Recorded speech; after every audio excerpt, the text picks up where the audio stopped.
Bawat kalahok, aktibong nakisama sa mga talakayan sa isinagawang Disaster Preparedness and Management na pinangunahan ng lokal na pamahalaan ng Rizal, Laguna. Ayon kay Mayor Antonio Aurelio, layon nitong mabigyan ng tamang impormasyon ang mga residente hinggil sa tunay na kalagayan ng kalikasan at mabigyan ng sapat na kaalaman at kasanayan ang kanyang nasasakupan kung paanong magiging handa sa anumang kalamidad.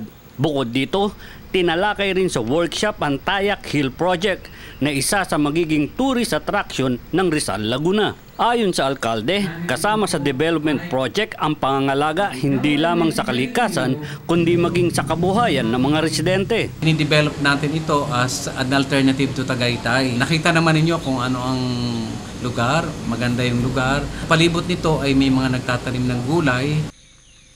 Binigyang linaw rin ng alkalde, ang proyekto ay hindi para alisin ang mga residente sa kanilang kinagisnang lupain, bagkus ito'y para mas lalo pa itong pagyamanin.